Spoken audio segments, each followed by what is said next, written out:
For my own, I guess, peace of mind, it would have been nice to just hear him say something. Now on Fox 9 News at 5, we hear from juror number 52 in the Derek Chauvin trial. He explains what it was like to deliberate and the decision everyone made to find Chauvin guilty on all counts. Plus, an arrest is made in the shooting death of a store employee in Minneapolis. And President Biden gets ready to address the nation tonight to pitch a $1.8 trillion sweeping proposal. This is Fox 9 News at 5. And tonight, for the first time, we're hearing from a juror in the Derek Chauvin trial.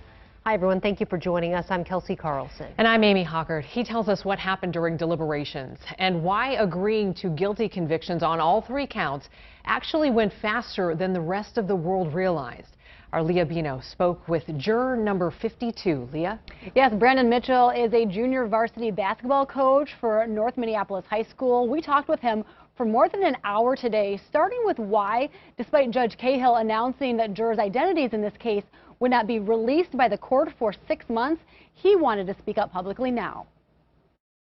I think it's important for me as a person of the Minneapolis community and a black man to just get out and be visible, just because these are things that we need to do in terms of civil services, so jury duty, voting.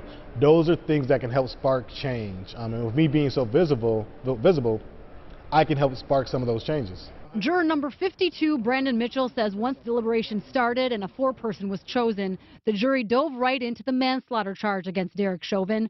Initial vote, all but one on the 12-person jury agreed Chauvin was guilty.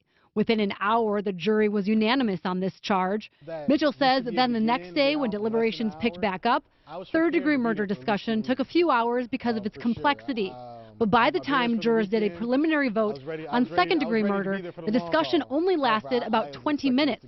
Again, only one jury member needing to be swayed to find Chauvin guilty on all 3 counts. Did you feel pressure in any way? I personally no, and I don't think any of the other jurors did either. Just because from being in the courtroom during the trial every day and having to witness on instant replay somebody dying every day, the stress of that alone, you don't even have time to think about pressure. That's enough pressure alone just to make the right decision, because you're deciding someone else's life and you're watching another person lose their life.